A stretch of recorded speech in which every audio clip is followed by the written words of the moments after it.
Have you ever laughed in the face of impossibility? Perhaps you've felt like things could never work out in your favor, and a tiny voice inside you questioned whether things would ever change. Maybe you even tried to convince yourself that everything was fine when deep down you weren't so sure. In the face of those moments, we can find comfort and strength in the story of Sarah's laugh. Long before the birth of Israel as a nation, God made a bold promise to a man named Abram that he would become the father of many nations. But Abram and his wife Sarai were elderly and childless. And as the years passed, God's promise began to feel impossible.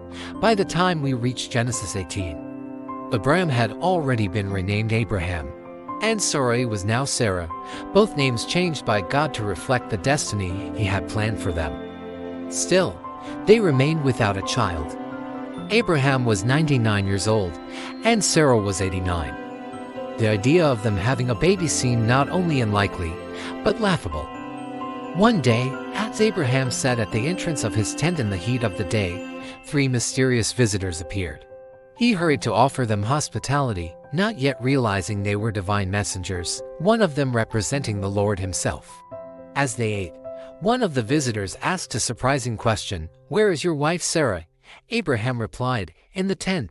Then came the astonishing declaration, "I will surely return to you about this time next year, and Sarah your wife will have a son." Sarah was listening from behind the tent flap. When she heard the promise, she laughed to herself. It wasn't a joyful laugh, but one of disbelief. After all, she was long past childbearing age.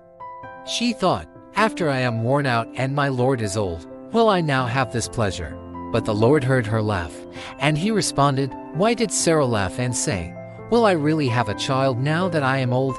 Is anything too hard for the Lord?" Sarah, realizing she had been heard, became afraid.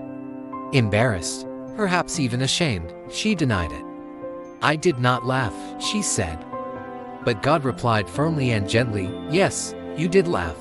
It was a small moment, but a deeply human one." Sarah had doubted quietly, privately, and then denied it when confronted.